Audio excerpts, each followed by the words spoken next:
ഇന്ന് നമ്മുടെ കൂടെ ഉള്ളത് അഡ്വക്കേറ്റ് ബിനോയ് ഫ്രാൻസിസ് സാറാണ്. സാറ് നമ്മുടെ ട്രെയിനർ ബാച്ചിലേക്ക് എത്തി. സാറ് കണ്ണൂർ ജില്ലയിലെ ആലക്കോട് എന്ന സ്ഥലത്തു നിന്നാണ് സാറ് നമ്മുടെ ഇതിൻ്റെ അകത്തേക്ക് എത്തിയിരിക്കുന്നത്. സാറ് പ്രൊഫഷണലി ഒരു അഡ്വക്കേറ്റ് ആണ്. LLM LLB ഒക്കെ കഴിഞ്ഞ് സാറ് വക്കീലായിട്ട് പ്രാക്ടീസ് ചെയ്യുന്നു.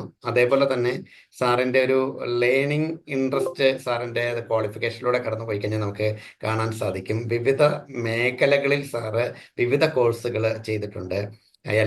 LLB കഴിഞ്ഞു, LLM കഴിഞ്ഞു. ഏതാണ്ട് 6 വർഷത്തോളം സാറ് UK-യിലായിരുന്നു. UK-യിൽ നിന്ന് അവിടെ വർക്ക് ചെയ്തു എന്ന് മാത്രമല്ല, അവിടെ നിന്നും സാറ് കോഴ്സുകൾ പഠിച്ചു. അതിൻ്റെ കൂട്ടത്തിൽ MBA ബിസിനസ് അഡ്മിനിസ്ട്രേഷനിൽ PG എടുത്തു. അവിടെയും നിർത്തിയില്ല. MSW മാസ്റ്റർ സോഷ്യൽ വർക്ക് അദ്ദേഹം ഡോൺ ബോസ്കോ കോളേജിൽ നിന്ന് കംപ്ലീറ്റ് ചെയ്തു. നിരവധി സബ്ജക്റ്റുകളുടെ PG ഡിപ്ലോമയും സർട്ടിഫിക്കറ്റ് കോഴ്സുകളും സാറ് കംപ്ലീറ്റ് ചെയ്തു. സോ പഠിക്കാൻ ആഗ്രഹിക്കുന്ന ലേണിങ്, തുടർച്ചയായിട്ട് കണ്ടിന്യൂസ് ലേണിങ് നമ്മുടെ വളർച്ചയുടെ ഭാഗമാണ് എന്ന് തിരിച്ചറിഞ്ഞ് തുടർച്ചയായിട്ട് പഠിച്ചുകൊണ്ടിരിക്കുന്ന, ഇപ്പോഴും പഠിച്ചുകൊണ്ടിരിക്കുന്ന ബിനോയ് സാറാണ് ഇന്ന് നമ്മുടെ കൂടെ. ബിനോയ് സാറിനെ ഹാർദവമായി എല്ലാവരുടെയും സന്തോഷത്തിലേക്ക് സാറിനെ ഇൻവൈറ്റ് ചെയ്യുന്നു. Over to Binoy sir. Binoy സാറെ പ്ലീസ്. എല്ലാവർക്കും ഗുഡ് ഈവനിങ്. നമസ്കാരം. Good evening. Good evening. Good evening sir. Good evening അപ്പോ സാർ. Good evening. ഓക്കെ, ഈ സെഷനിലേക്ക് എല്ലാവർക്കും ഒരിക്കൽ കൂടി സ്വാഗതം. അപ്പോൾ ടോപ്പിക്ക് ഇന്നലെ ഗ്രൂപ്പിൽ വന്നത് കൊണ്ട് എല്ലാവർക്കും ടോപ്പിക് എന്താണെന്ന് മനസ്സിലായിട്ടുണ്ടാവും. അപ്പം കഴിഞ്ഞ പ്രാവശ്യം എടുത്തിരുന്നത് ഞാൻ വിഭിന്നമായിട്ട് എടുക്കുന്നത്, കാരണം അന്ന് എടുത്ത കാര്യം റിപ്പീറ്റ് ചെയ്ത് പോയി കഴിഞ്ഞാൽ ഇന്ന് പങ്കെടുക്കുന്ന കുറെ ആൾക്കാർ വീണ്ടും ആ സെയിം ടോപ്പിക്ക് കൊണ്ട് റെപ്പറ്റേഷൻ ആവണ്ടെന്ന് വെച്ചിട്ട് ഞാൻ അഭിലാഷ് സാറോട് പറഞ്ഞു, സാറേ ഞാൻ വേറൊരു ടോപ്പിക് എടുത്തേക്കാം. അതുകൊണ്ട് ഇന്നൊരു വേറൊരു പുതിയ ടോപ്പിക്കാണ്. നമ്മളൊരു ഈ സിനിമയ്ക്കൊക്കെ പോകുമ്പോൾ, അല്ലെങ്കിൽ നമ്മൾ FM റേഡിയോ കേൾക്കുമ്പോൾ നമ്മളൊരു പരസ്യം കേൾക്കാറുണ്ട്. ആരാണ് ജീവിതത്തിൽ സമാധാനം ആഗ്രഹിക്കാത്തത്? ഇല്ലേ? നമ്മൾ കേൾക്കാറുണ്ട് ഇല്ലേ? മിക്കവാറും നമ്മൾ സിനിമയ്ക്ക് പോകുമ്പോൾ ഇന്റർവ്യൂവിനിടയ്ക്കോ പുകവലിയെ സംബന്ധിച്ച്, മദ്യപാനം സംബന്ധിച്ചൊക്കെ പരസ്യങ്ങൾ ധാരാളം വരാറുണ്ട്. അങ്ങനെ കേൾക്കുന്ന ഒരു ക്യാപ്ഷൻ, ആരാണ് ജീവിതത്തിൽ സമാധാനം ആഗ്രഹിക്കാത്തത്? ഇത് ഈ ഗ്രൂപ്പിൽ ഇപ്പൊ നമ്മളുടെ ട്രെയിനേഴ്സാണ്. ഇതിൽ വന്നിരിക്കുന്ന ആരെങ്കിലും സമാധാനം ആഗ്രഹിക്കാത്ത ആൾക്കാർ ആരെങ്കിലും ഉണ്ടോ? ജീവിതത്തിൽ കുറച്ച് ശാന്തിയും സമാധാനവും, അല്ലെങ്കിൽ നമ്മൾ ഇംഗ്ലീഷിൽ പീസ് ഓഫ് മൈൻഡ് എന്നൊക്കെ പറയും, ഇത് ആഗ്രഹിക്കാത്ത ആരെങ്കിലും ജീവിതത്തിലുണ്ടോ? ഇല്ല. ആഗ്രഹിക്കാത്ത ആൾക്കാരും ഉണ്ട് കേട്ടോ. അവർ ചിലപ്പോൾ ഇൻസൈൻ ആയി പോയിട്ടുണ്ടാവും. ചിലപ്പോൾ അവർക്ക് ഈ ഞാനും അഭിലാഷ് സാറൊക്കെ ഈ സോഷ്യൽ വർക്ക്, സൈക്കോളജി ഒക്കെ ഞങ്ങൾ പഠിച്ചപ്പോ ചില ആൾക്കാർ ജീവിതത്തിൽ ആഗ്രഹിക്കുന്നില്ല. കാരണം അത് അവരുടെ സിറ്റുവേഷൻ ആണ്. അവരുടെ നോർമൽ ലൈഫിൽ നിന്നും അവരുടെ ബ്രെയിൻ ഡീവിയേറ്റ് പോയി നമുക്ക് സ്കിസോഫ്രീനിയ പോലുള്ള ഏറ്റവും സീരിയസ് ആയ ഇത് വന്നു കഴിഞ്ഞാൽ അവർക്ക് ജീവിതവുമായിട്ട് there is no touch with reality എന്ന് പറയും. അങ്ങനെ ആൾക്കാർ ചിലപ്പം ജീവിതത്തിൽ സമാധാനം ഒന്നും അറിയുന്നില്ല. പക്ഷെ നോർമൽ പീപ്പിൾ, ആവറേജ് പീപ്പിൾ എല്ലാവരും ഈ ലോകത്തിലുള്ള, നമുക്കറിയാം 780 കോടിയോളം ജനങ്ങൾ ലോകത്തിലുണ്ട്. 750 മുകളിൽ പോയിട്ടുണ്ടാവും. ലേറ്റസ്റ്റ് ഫിഗറും ഗ്രാഫൊക്കെ വരുമ്പോൾ അതിലും കൂടുതലായിട്ടുണ്ടാവും. പക്ഷെ നമ്മളെല്ലാം ജീവിക്കുന്നതും, നമ്മൾ ജോലി ചെയ്യുന്നതും, നമ്മളായിരിക്കുന്നതും, നമ്മുടെ ഫാമിലിയും എല്ലാം നമ്മൾ ആഗ്രഹിക്കുന്നത് just for one thing, peace of mind. നമുക്ക് സമാധാനം വേണം ഇല്ലേ? സമാധാനം എല്ലാവർക്കും ആവശ്യമാണ്. സമാധാനത്തിന് നമ്മൾ ഒരാൾ മാത്രം വിചാരിച്ചാൽ സമാധാനം ജീവിതത്തിലാവൂ? നമ്മുടെ ലൈഫിൽ ഇപ്പോൾ ഫോർ എക്സാമ്പിൾ നമ്മൾ ഫാമിലി ലൈഫ് ലീഡ് ചെയ്യും. അപ്പൊ ഈ ഫാമിലി ലൈഫിൽ ഒരാൾ മാത്രം വിചാരിച്ചാൽ സമാധാനം ആവൂ? നിങ്ങൾ ഇത് നമ്മളൊരു ഞാൻ വൺവേ ആയിട്ട് പോകുന്നല്ല. ഇല്ല. സമാധാനം എല്ലാരും കൂടെ സഹകരിക്കണം, എങ്കിൽ മാത്രമേ. അപ്പൊ ഇപ്പൊ സാറ് പറഞ്ഞല്ലോ, സാറ് ഒരു ഫാമിലി ലൈഫിൽ സമാധാനം കൊണ്ടുവരേണ്ടത് നിങ്ങളുടെയൊക്കെ എക്സ്പീരിയൻസ് വെച്ച് എനിബിഡിക്കാൻ ഷെയർ, നിങ്ങളുടെയൊക്കെ അനുഭവം വെച്ച്, എക്സ്പീരിയൻസ് വെച്ച് ഫാമിലി ലൈഫിൽ ജസ്റ്റ് നമുക്ക് ടിപ്പിക്കൽ നമ്മളെ ഫാമിലി മെമ്പേഴ്സ് ആണല്ലോ. അപ്പൊ ഫാമിലിയിൽ സമാധാനം കൊണ്ടുവരേണ്ട പ്രധാന കാര്യങ്ങൾ എന്തൊക്കെയാണ്?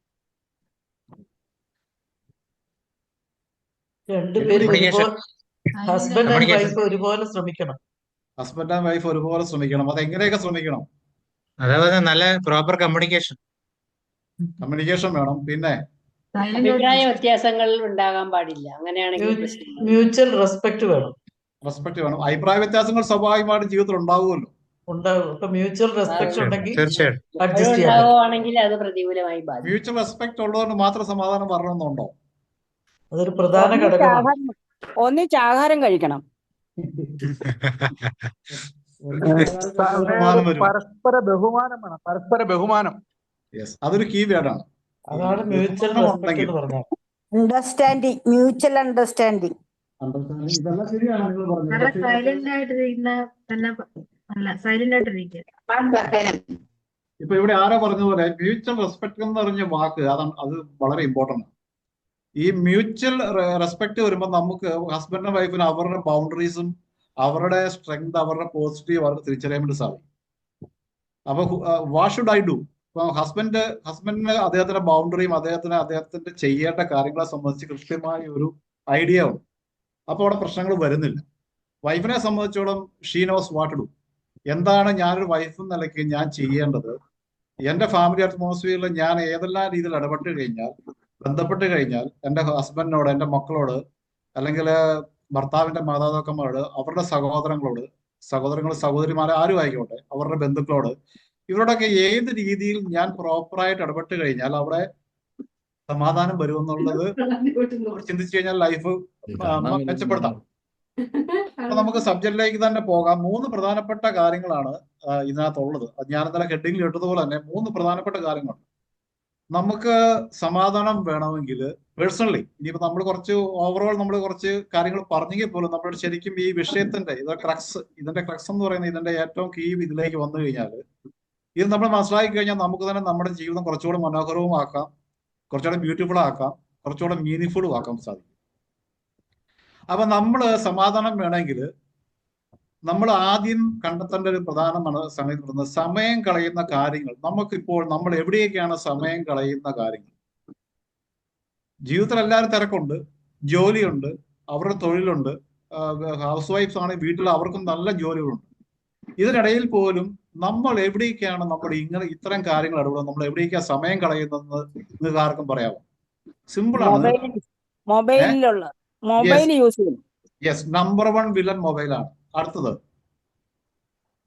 കൊച്ചു വർത്തമാനം, അടുത്ത അയലോകത്ത്. അത് ഇപ്പോഴത്തെ കാലഘട്ടത്തിൽ കുറഞ്ഞു കേട്ടോ. അതൊരു 90s എന്ന് പറഞ്ഞാൽ അങ്ങോട്ടും ഇങ്ങോട്ടും, പ്രത്യേകിച്ച് ഗ്രാമങ്ങളിലൊക്കെ നമുക്കറിയാം, ഗ്രാമങ്ങളിലൊക്കെ എല്ലാവരും തമ്മിൽ നല്ല സൗഹൃദവും ബന്ധങ്ങളുണ്ട്, അയൽപക്കത്ത് പോകും. പ്രത്യേകിച്ച് വീട്ടന്മാർ ഉച്ച കഴിഞ്ഞ് ഒരു 3 മണിയായി കഴിയുമ്പോൾ അപ്പുറത്തെ വീട്ടിൽ പോയി കൊച്ചു വർത്താനം, അഭിലാഷ് സാറിന്റെ ഭാഷയിൽ പറഞ്ഞ കൊച്ചു വർത്താനങ്ങളൊക്കെ പറഞ്ഞ് ആ കൊച്ചു വർത്താനത്തിൽ പല കൊച്ചു വർത്താനങ്ങൾ അപ്പുറത്തും ഇപ്പുറത്തേക്ക് കടന്നു വരും. ഒരു പക്ഷെ ഒരു ആരോഗ്യപരമായ ഇതിലായിരുന്നു. പക്ഷെ ഇന്ന് അതല്ല. ഇന്ന് അയലൊക്കെ ബന്ധങ്ങൾ. വിനോദ് സാറേ, ഞാനൊരു കാര്യം പറഞ്ഞോട്ടെ. ഇന്ത്യയിൽ ഇപ്പൊ ഏറ്റവും കൂടുതൽ സമയം സ്പെൻഡ് ചെയ്യുന്നത് നമ്മളിപ്പോ കേരളത്തിനെ വെച്ചിട്ടുണ്ടല്ല, എനിക്ക് തോന്നുന്നു TV ആണെന്നാണ് പറയപ്പെടുന്നത്. അതിലേക്ക് ഞാൻ വരുന്നു. TV ഉണ്ട്. ഈ സോഷ്യൽ മീഡിയ എന്ന് പറയുമ്പോൾ അതൊരു വലിയ പ്ലാറ്റ്ഫോമാണ്. ഇപ്പൊ ഓൺലൈൻ ക്ലാസ് ഏറ്റവും കൂടുതൽ സമയം. ഓൺലൈൻ ക്ലാസ് എന്ത് കുട്ടികൾക്കുള്ള ക്ലാസ് ആണോ, അല്ലെങ്കിൽ നമ്മള് തന്നെ വലിയ ആൾക്കാർ? അല്ല, ക്ലാസ് നമ്മൾ എടുത്തു കൊടുക്കുന്നതാണോ? അത് പോസിറ്റീവ് എടുക്കുന്നത്. ഓക്കെ. അപ്പൊ ഇതൊരു വലിയൊരു ഘടകമാണ്. നമുക്ക് ഒന്നാമത്തെ വില്ലൻ എന്ന് പറയുന്നത് ഈ മൊബൈൽ ഫോൺ എന്നല്ല നമ്മൾ പറയുന്നത്. വിനോയ് സാറേ, പറഞ്ഞു. സന്ധ്യക്ക് വീട്ടിൽ വരിക, കുടുംബനാഥൻ, അതാണ് വേണ്ടത്. കാരണം കുട്ടികളുടെയും ഭാര്യയുടെയും കൂടെ ഇരുന്നുകൊണ്ട് കുട്ടികളുടെ വിദ്യാഭ്യാസത്തിൽ ശ്രദ്ധിക്കുകയും കുടുംബകാര്യങ്ങളിൽ കൂടുതൽ ശ്രദ്ധ ചെലുത്തുവാണെങ്കിൽ വലിയ പ്രശ്നമില്ലാതെ അങ്ങ് പോവാം. ഈ വീട്ടിൽ വരുന്നതിന് മുമ്പ് എന്തെങ്കിലും വേറെ ഫോർമാലിറ്റി വല്ലതും ഉണ്ടോ? അതാണ് ഈ ഫോർമാലിറ്റിയാണ് പറഞ്ഞത്, അത് ഒഴിവാക്കാൻ നോക്കണം പരമാവധി. ഈ സാധാരണഗതിയിൽ ഫോർമാലിറ്റിക്ക് പോകാതിരിക്കാനാ നേരത്തെ വരണമെന്ന് പറഞ്ഞത്. അതെ, ഈ സാധാരണഗതിയിൽ 7 മണിക്ക് നമ്മൾ ജോലി കഴിഞ്ഞ് വീട്ടിലേക്ക് വരാൻ വേണ്ടി ഭാര്യമാര് കാത്തിരിക്കും. പക്ഷെ അപൂർവം ചില വീടുകളിലൊക്കെ ഭാര്യമാര് ഈ വൈകുന്നേരം ഇദ്ദേഹം വരുന്നൊരവസ്ഥ, ഏതവസ്ഥയിലാണ് നമ്മൾ സിനിമയിലെ കാണുന്നത് പോലെ തുണി വേറൊരു സൈഡില് 4 കാലിലൊക്കെ വരുന്ന അവസ്ഥയും ഇന്നും അപൂർവമായിട്ടുണ്ട്. അത് ലോ ക്ലാസ്സിൽ മാത്രമല്ല, നമ്മൾ അങ്ങനെ വിചാരിക്കണ്ട. ഹൈ പ്രൊഫൈലുള്ള ആൾക്കാർ, പേഴ്സണലി എനിക്കറിയാവുന്ന ആൾക്കാരൊക്കെ തന്നെ ഉണ്ട്. പക്ഷെ അവരൊക്കെ ഇതിന് അഡിക്ഷൻ ആയിപ്പോയി. അത് ആൽക്കഹോളിസം എന്ന് പറയുന്നത് അത് വേറെ ടോപ്പിക്കാണ്. ഞാൻ അതിലേക്ക് പോലെ ഈ ആൽക്കഹോളിസം എന്ന് പറഞ്ഞ ചില ആൾക്കാർക്ക് അവർക്ക് സ്വയം നിയന്ത്രിക്കാൻ പറ്റാത്ത സിറ്റുവേഷൻ എത്തിക്കഴിയും. അത് അവരെ അടിമപ്പെടുത്തി കഴിയും. അപ്പൊ അവരെന്ത് ചെയ്യും? എത്ര ആരെല്ലാം പറഞ്ഞു കഴിഞ്ഞാലും, മക്കൾ പറഞ്ഞാലും ഭാര്യ പറഞ്ഞാലും, ഇവര് രാവിലെ പോകുമ്പോൾ പറയും, ഇല്ല എടി ഞാനിന്ന് കഴിക്കാതെ വന്നേക്കാം കേട്ടോ മക്കളെ. ഒരുപക്ഷെ ശബ്ദവും ചെയ്തേക്കാം, മക്കളുടെ തലയിൽ കൈയൊക്കെ വെച്ചിട്ട് പറഞ്ഞേക്കാം ഞാൻ ഇനി ഒരു തുള്ളി കഴിക്കില്ല. പക്ഷെ വൈകുന്നേരം ആകുമ്പോൾ അദ്ദേഹം എങ്ങനെയൊക്കെയോ, നമ്മൾ ഏതോ സിനിമയെ കാണുന്ന പഴയൊരു സിനിമയ്ക്കകത്ത് നിങ്ങൾ ഓർക്കുന്നുണ്ടാവും, ജഗതി എല്ലാം ഒരു സിനിമയിൽ ജഗതി പ്രോമിസ് ചെയ്തു, ഞാൻ ഇനി ജീവിതത്തോടുകയായിരുന്നു, പക്ഷെ വൈകുന്നേരം ബോർഡ് കണ്ടപ്പോഴത്തേക്കും ഒറ്റ പോക്ക് അതിനകത്തുണ്ട്. എന്ന് പറഞ്ഞ പോലെ ഈ പ്രോമിസ് ഒക്കെ കഴിഞ്ഞ് പോകുന്ന ആൾക്കാർ ചില വൈകുന്നേരം ഈ പ്രോമിസ് ഒക്കെ മറക്കും, വീട്ടിലേക്ക് വരും. പിന്നെ അവിടെ ഗാനമേളയാണ്. ആ ഗാനമേള വേറൊരു രൂപത്തിലും ഭാവത്തിലും ആണെന്ന് മാത്രമേ ഉള്ളൂ. അത് ചിലപ്പം ആ ഗാനമേള വീടിന്റെ ബൗണ്ടറി ഒതുങ്ങിക്കത്തില്ല, ചിലപ്പം പുറത്തേക്ക് പോകും. അങ്ങനെ നാട്ടുകാരറിയും, എല്ലാവരും അറിയുന്ന സിറ്റുവേഷനിലേക്ക് എത്തും. അപ്പം ഇവിടെ ആരോ പറഞ്ഞു നമ്മുടെ ഈ മൊബൈൽ അല്ല, ഇന്നത്തെ ഈ മൊബൈൽ വലിയ വില്ലനാണ്. പക്ഷെ മൊബൈൽ നല്ല നമ്മൾ പറയുന്നത്. അതിന് പറയുന്ന ഇന്നത്തെ ടെർമിനോളജി എന്ന് പറയുന്നത് സോഷ്യൽ മീഡിയ. ഈ സോഷ്യൽ മീഡിയക്കകത്ത് ഒരുപാട് കാര്യങ്ങൾ വരുന്നുണ്ട്. നമുക്കറിയാം, നമ്മളിപ്പോൾ യൂസ് ചെയ്യുന്ന ഈ സൂം ഒരു പ്ലാറ്റ്ഫോമാണ്. പക്ഷെ ഇതൊരു ഇന്ററാക്റ്റീവ് ഇതാണ്. നമുക്ക് പരസ്പരം കോവിഡിന് ശേഷമാണ് ഈ ഒരു പ്ലാറ്റ്ഫോം വലിയ രീതിയിൽ വന്നത്.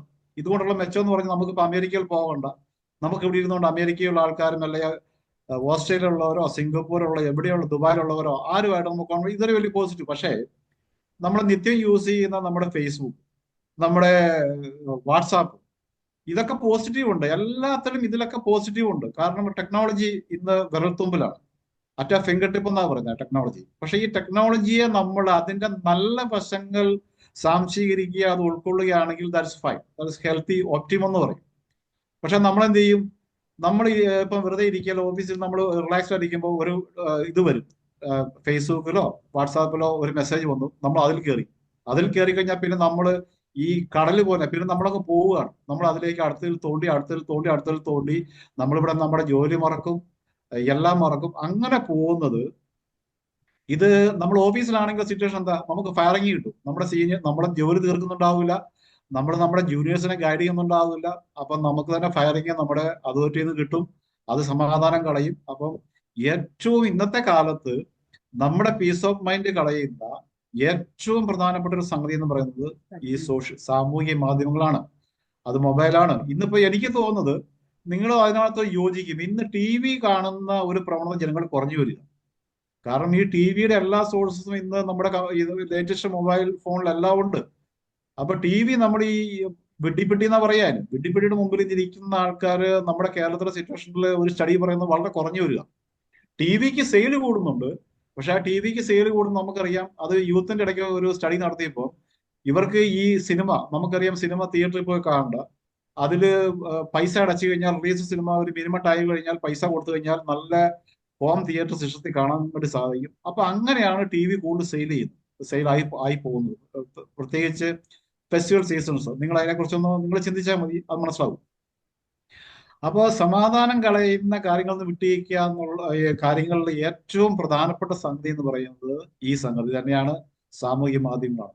ഓക്കെ, അതിനെ നമുക്ക് തൽക്കാലം അവിടെ നമുക്ക് ക്ലോസ് ചെയ്യാം. ഇനി രണ്ടാമത്തെ സാറേ ഒരു ചോദ്യം, ഇതിനൊരു അഡിക്ഷൻ ഉണ്ടോ സാറേ? ഒരു അഡിക്ഷൻ ഉണ്ടോ ഈ സോഷ്യൽ മീഡിയക്ക്? ഡെഫിനറ്റ്ലി. നമ്മളത് കൃത്യമായിട്ട് സയന്റിഫിക് സ്റ്റഡി പോവുകയാണെങ്കിൽ the vast majority of the people, അത് നമുക്ക് കേരളത്തിൽ നിന്നല്ല ഇന്ത്യയിൽ നിന്നല്ല ലോകത്തിൽ തന്നെ നല്ലൊരു ശതമാനം ആൾക്കാരും ഇതിന് അഡിക്ഷനായി പോകുന്നുണ്ട്. അവരുടെ ജീവിതം താളം തെറ്റി പോകുന്നുണ്ട്. അതിന് ഇംഗ്ലീഷിൽ പറയുന്ന ഡീറെയിലായി പോകുന്നുണ്ട്. പ്രശ്നങ്ങൾ ഉണ്ടാവുന്നുണ്ട് സാമൂഹ്യ മാധ്യമങ്ങളുടെ കടന്നവരോടുകൂടി തന്നെ. ഈ പറഞ്ഞ നിങ്ങൾ ഇവിടെ ആരംഭത്തിൽ പറഞ്ഞ പോലെ തന്നെ വീട്ടിൽ വന്നു കഴിഞ്ഞാലും ഭാര്യ ഭർത്താക്കന്മാർ തമ്മിൽ കമ്മ്യൂണിക്കേഷൻ ഇല്ല, മക്കൾ തമ്മിൽ കമ്മ്യൂണിക്കേഷൻ ഇല്ല, ഒന്നിച്ച് ഫുഡ് കഴിക്കുന്നില്ല. ഇനി ഫുഡ് കഴിക്കുക ഇരുന്നാൽ പോലും എല്ലാവരുടെയും കയ്യിൽ മൊബൈലാണ്.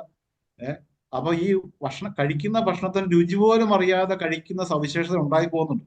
നമുക്കറിയാം, ഈ ഭക്ഷണം കഴിക്കുമ്പോൾ നമ്മൾ ആസ്വദിച്ച് കഴിച്ചില്ലെങ്കിൽ അതിന് അതിൻ്റെതായ പ്രശ്നങ്ങളുണ്ട്. എന്ന് പറഞ്ഞാൽ അതിന്റെ ഡൈജഷൻ സംബന്ധിച്ചും നമ്മുടെ ഒപ്റ്റിമൽ ഹെൽത്തിനെ സംബന്ധിച്ചും നമ്മൾ ഫുഡ് മനസ്സറിഞ്ഞ് ആസ്വദിച്ചല്ല കഴിക്കുന്നെങ്കിൽ അത് നമ്മുടെ ഹെൽത്തിനെ ബാധിക്കും. അത് സ്റ്റഡീസ് പ്രൂവ് ചെയ്തിട്ടുണ്ട്.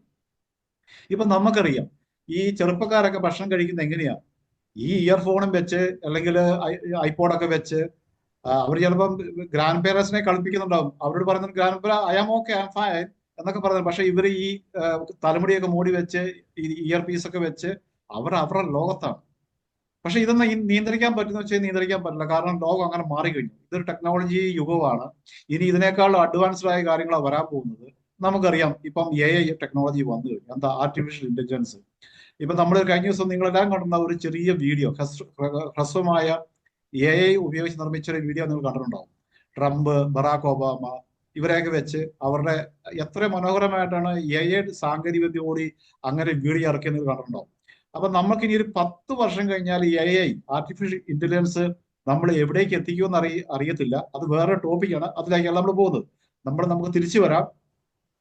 അപ്പം ഏറ്റവും സമയം കളയുന്ന കാര്യങ്ങളുടെ നമ്പർ 1 ഇതാണ് സോഷ്യൽ മീഡിയ. അതൊരു വാസ്റ്റ് ടോപ്പിക്കാണ്. സോഷ്യൽ മീഡിയ എന്ന് പറയുമ്പം എല്ലാം പെടും.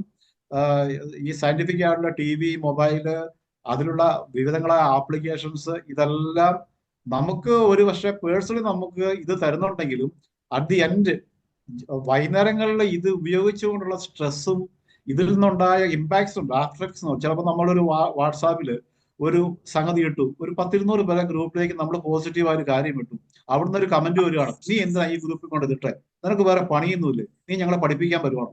അപ്പൊ അവിടെ തീർന്നു. പിന്നെ പുള്ളിക്ക് ടെൻഷനായി. പുള്ളിയുടെ ഉദ്ദേശം എന്തായിരുന്നു?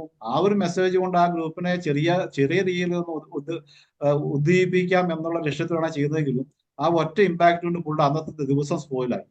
ഇങ്ങനെ നിങ്ങൾക്ക് ആർക്കും എക്സാമ്പിൾ ഉണ്ടോ? നിങ്ങൾ നല്ലൊരു കാര്യം ഒരു ഗ്രൂപ്പിൽ ഷെയർ ചെയ്തു, അതിന്റെ അഡ്മിനോ ആരെങ്കിലും ഗ്രൂപ്പിൽ ആരെങ്കിലും പറയോ ഇതൊന്നും ഇവിടെ വേണ്ടാന്ന് പറഞ്ഞ് നിങ്ങൾക്ക് അങ്ങനെ ഡെസ്പായ സിറ്റുവേഷൻ ഉണ്ടോ? നിങ്ങളുടെ ഉദ്ദേശം നല്ലതായിരുന്നു, പക്ഷെ നിങ്ങൾക്ക് റിവേഴ്സ് ഇമ്പാക്റ്റ് ആ കിട്ടിയത്. അങ്ങനെ ഒരു സിറ്റുവേഷൻ ഉണ്ടോ? ആർക്ക് വേണമെങ്കിലും പറയാം. ബീങ് എ ട്രെയിനർ, നിങ്ങൾ ചിലപ്പോൾ നല്ല കാര്യങ്ങളൊക്കെ, ഞാനൊരു ട്രെയിനറാണ്, അതുകൊണ്ട് എനിക്ക് കുറച്ചുകൂടെയൊക്കെ സമൂഹത്തെ ഉദ്ധരിക്കാനും ഉദ്ദീപിക്കാനൊക്കെ ഉള്ള ഇതുകൊണ്ട്, അതുകൊണ്ട് ഞാൻ ഇച്ചിരി നല്ല കാര്യങ്ങൾ പോസിറ്റീവായിട്ടുള്ള എൻ്റെ സ്വന്തം ക്രിയേഷൻ കൊണ്ട് ഞാൻ തന്നെ ടൈപ്പ് ചെയ്ത് കോപ്പി ചെയ്യാതെ ഞാൻ തന്നെ നല്ല മെസ്സേജ് ഒക്കെ ഇട്ടു, പക്ഷെ അവിടുന്ന് റിവേഴ്സ് ഇമ്പാക്ട് കിട്ടി. അങ്ങനെ ആർക്കെങ്കിലും അനുഭവം ഉണ്ടോ? ഇല്ലേ? ഇല്ല, നമ്മള് സാറേ സോഷ്യൽ മീഡിയയിൽ നമ്മൾ എഴുതിയാല് അത് അതിന്റെ പിന്നെ ശരിയായ രീതിയിൽ എടുക്കുന്നവരും തെറ്റായ രീതിയിൽ എടുക്കുന്നവരും പൂരെ തെറി പറയും.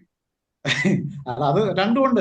ശരിയായിട്ട് എടുക്കുന്നവരുണ്ട്, തെറ്റായിട്ട് എടുക്കുന്നവർ. പക്ഷെ ഞാൻ ചോദിച്ചത്, നിങ്ങൾ പറഞ്ഞതിനെ കോട്ട് ചെയ്തുകൊണ്ട് നിങ്ങളെ പേഴ്സണലി വിളിച്ചോ അല്ലെ ഗ്രൂപ്പിൽ തന്നെ, ആ ഗ്രൂപ്പിൽ തന്നെ നിങ്ങളെ വളരെ മോശകരമായി ചിത്രീകരിച്ച അനുഭവം ഉണ്ടോ ഞാൻ ചോദിച്ചത്.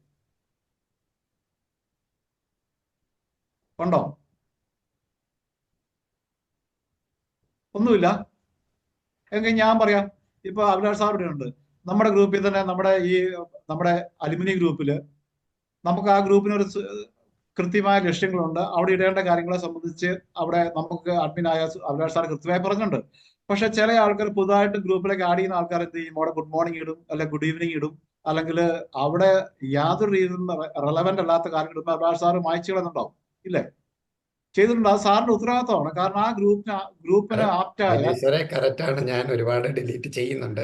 പിന്നെ ചിലതൊക്കെ സാറ് പറഞ്ഞ പോലെ എന്ത് വിചാരിക്കും എന്നോർത്ത് ചിലത് ഡിലീറ്റ് ചെയ്യാത്തത് കൊണ്ട് ചിലപ്പോൾ നമുക്ക് അഭിലാഷ് സാറെ അതിൽ നോക്കേണ്ട കാര്യമില്ല അഭിലാഷ് സാറെ. കാരണം ആ ഗ്രൂപ്പിൽ ലക്ഷ്യമിച്ച് സാറ് ചെയ്യാൻ, you are the only person responsible അതിനി സാറ് കണ്ണടച്ച് കഴിഞ്ഞാൽ ഒത്തിരി പേര് റിപ്പീറ്റ് ചെയ്ത് കഴിഞ്ഞാൽ പിന്നെ ആ ഗ്രൂപ്പിൽ ഈ കാര്യങ്ങളെല്ലാം ഉണ്ടാവുക. ആ ഗ്രൂപ്പ് ആ ലക്ഷ്യം മാറിപ്പോയി വേറെ ഇതിലേക്ക് മാറിപ്പോകും. അപ്പൊ നിങ്ങൾ ആരും പറയാത്തതുകൊണ്ട് ജസ്റ്റ് അഭിലാഷ് സാറിന് തന്നെ എക്സാമ്പിൾ എടുത്ത് ഞാൻ പറഞ്ഞത് മാത്രമേ ഉള്ളൂ. ഇപ്പൊ നിങ്ങൾക്ക് അത് മനസ്സിലായിട്ടുണ്ടാവും. എനിക്ക് വന്നിട്ടുണ്ട്. ഞാൻ മറ്റ് ഈ ഞങ്ങളുടെ ലീഗൽ ഗ്രൂപ്പിലൊക്കെ ഏറ്റവും ലേറ്റസ്റ്റ് ആയി കിട്ടുന്ന കാര്യങ്ങളൊക്കെ എടുത്തപ്പം ഈ പ്രാക്ടീസ് ഒന്നും വരാത്ത വക്കീലന്മാർക്ക് ഇതൊന്നും വലിയ ഇമ്പോർട്ടൻസ് അല്ല. അവരെ സംബന്ധിച്ച് ഏതെങ്കിലും പുതിയ ബ്രാൻഡ് മദ്യം ഇറങ്ങിയിട്ട് അതൊക്കെ ഇട്ടാൽ അവർക്ക് ഇഷ്ടമാണ്. നല്ല കാര്യങ്ങൾ പറയുന്നത് അവർക്ക് ഇഷ്ടമല്ല. അപ്പം ഈ നമ്മൾ പറഞ്ഞു വന്നത് സമൂഹത്തിന്റെ കാഴ്ചപ്പാടും ചിന്താഗതിക്ക് വിഭിന്നമാണ്. അത് നമ്മൾ പറയല്ലേ, ഈച്ച് ഇൻഡിവിജ്വൽ ഈസ് യുണീക്ക്. ഈ 780 കോടി ജനങ്ങളുള്ള ഈ ലോകത്തില് അവർക്ക് അവരുടേതായ ഒരു ചിന്താഗതി ഉണ്ട്, ഐഡന്റിറ്റി ഉണ്ട്, അവരുടേതായ ഇഷ്ടങ്ങളും ഇഷ്ടക്കേടുകളും ഉണ്ട്. അത് നമ്മൾ മനസ്സിലാക്കി.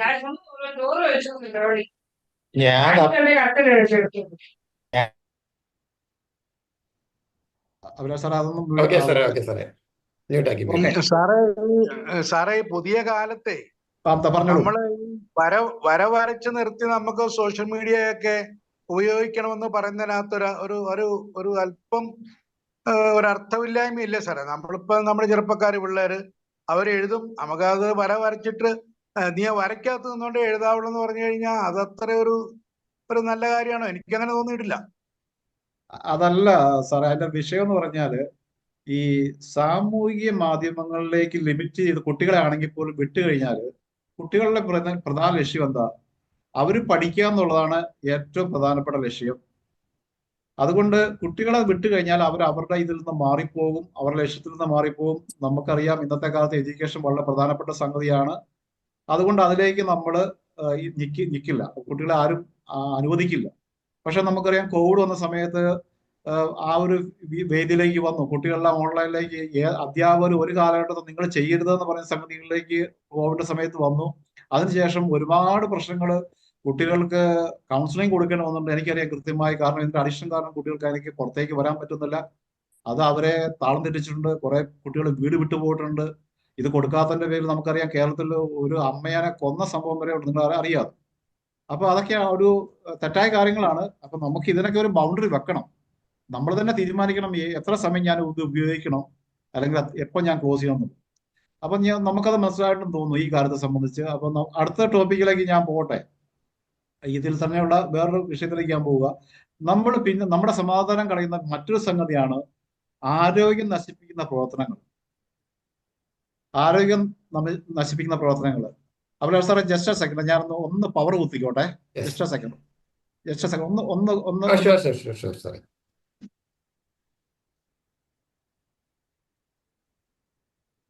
സാറ് വരുമ്പോഴേക്കും നമുക്ക് ആ ഒരു കാര്യം നമ്മുടെ വാട്സപ്പുമായിട്ട് ബന്ധപ്പെട്ട അല്ലെങ്കിൽ സോഷ്യൽ മീഡിയയായിട്ട് ബന്ധപ്പെട്ട ഒരു കാര്യം പറഞ്ഞിട്ടാണ് സാർ നിർത്തിയത്. എക്സാക്ട്ലി ഇനിയുള്ള കാലം നമ്മൾ കൃത്യമായിട്ട് ശ്രദ്ധിക്കേണ്ട ഒരു കാര്യമാണ്. നമ്മളിപ്പോൾ ഒരു വാട്സപ്പ് ഗ്രൂപ്പിൽ അംഗമാണ്, നമ്മളെ ആരെങ്കിലും ആഡ് ചെയ്തു. സാറ് പറഞ്ഞ പോലെ കൃത്യമായിട്ട് ആ ഗ്രൂപ്പിന് ഒരു ഒബ്ജക്റ്റീവ് ഉണ്ടായിരിക്കും. ആ ഗ്രൂപ്പിന്റെ ഒബ്ജക്റ്റീവിന് ചേരുന്ന പോസ്റ്റുകൾ അവിടെ പോസ്റ്റ് ചെയ്യുകയും അതുമായിട്ട് ബന്ധപ്പെട്ട കമന്റുകൾ പോസ്റ്റ് ചെയ്യുകയും ചെയ്യുന്നതാണ് ഒരു പേഴ്സണാലിറ്റി. ഇനിയുള്ള കാലം എന്ന് പറയുന്നത് ഒരു ഡിജിറ്റൽ പേഴ്സണാലിറ്റിയുടെ കൂടി കാലമാണ്. മുമ്പ് നമ്മൾ പറഞ്ഞിട്ടുണ്ട് പേഴ്സണാലിറ്റി എന്ന് പറഞ്ഞാൽ ഒരു ഡിജിറ്റൽ പേഴ്സണാലിറ്റി ഉണ്ട്. അതായത് ഏറ്റവും നല്ല കാര്യമാണെങ്കിൽ പോലും ഒരു നല്ല മെസ്സേജ് ആയിരിക്കും, പക്ഷെ ആ ഗ്രൂപ്പിന്റെ ഫോം ചെയ്തപ്പോൾ അല്ലെങ്കിൽ അതിൻ്റെ ഒരു ഒബ്ജക്റ്റീവിന് കണക്ട് അല്ലാത്ത ഒരു കാര്യം നമ്മൾ ആ ഗ്രൂപ്പിൽ ഇട്ടിട്ട് കാര്യമില്ല. കാരണം ഗ്രൂപ്പുകളുടെ എണ്ണം വളരെ കൂടുതലാണ്. എല്ലാവർക്കും തന്നെ നിങ്ങൾ തന്നെ ആലോചിക്കുക, നമുക്കൊക്കെ എത്രയോ വാട്സപ്പ് ഗ്രൂപ്പുകളുണ്ട്. ആ വാട്സപ്പ് ഗ്രൂപ്പുകളിലെല്ലാം തന്നെ ഡിഫറെൻ്റ് ആയിട്ടുള്ള കാര്യങ്ങളാണ് ഡിസ്കസ് ചെയ്യുന്നത്. അപ്പം ആലോചിച്ച് നോക്കുക, കോവിഡിന്റെ സമയത്താണെങ്കിലും അല്ലെങ്കിൽ അതിന് ശേഷവും സ്കൂളിൽ കുട്ടികളുടെ ഗ്രൂപ്പിൽ പലപ്പോഴും നമ്മുടെ കോവിഡിന്റെ സമയത്ത് ഭയങ്കരമായിട്ട് ഒരു ചർച്ച വന്നതാണ്. ഒരു സ്കൂളിലെ കുട്ടികളുടെ വാട്സപ്പ് ഗ്രൂപ്പിൽ ഒരു അഡൽട്ട് കണ്ടന്റ് കയറി വന്നു. ആരോ ഒരാൾ ഇട്ടതാണ്, ഏതോ ഒരു പേരന്റ് വേറൊരു ഗ്രൂപ്പിലേക്ക് ഇട്ടതാണ്, പക്ഷെ അത് കയറി വന്നത് കുട്ടികളുടെ ഗ്രൂപ്പിലേക്കാണ്. അപ്പം നമ്മൾ ആ ഡിജിറ്റൽ പേഴ്സണാലിറ്റി ആയിട്ട് ബന്ധപ്പെട്ട് കൃത്യമായിട്ട് നമ്മൾ ഫോർവേഡ് ചെയ്യുന്നതിന് മുമ്പ് ഒരു കാര്യം ആലോചിക്കുക, ഇത് ഈ ഗ്രൂപ്പിന്റെ അല്ലെങ്കിൽ യോജിക്കുന്ന ഒരു കാര്യമാണോ? എക്സാക്ട്ലി അങ്ങനെയുള്ള കാര്യങ്ങളാണ് ശരിക്കും പറഞ്ഞു കഴിഞ്ഞാൽ ഈ പറയുന്ന നമ്മുടെ സമയവും സേഫ് ആയിരിക്കും, ബാക്കിയുള്ളവരുടെ സമയവും ഒക്കെ നന്നായിട്ട് ഉപയോഗിക്കാൻ സാധിക്കും.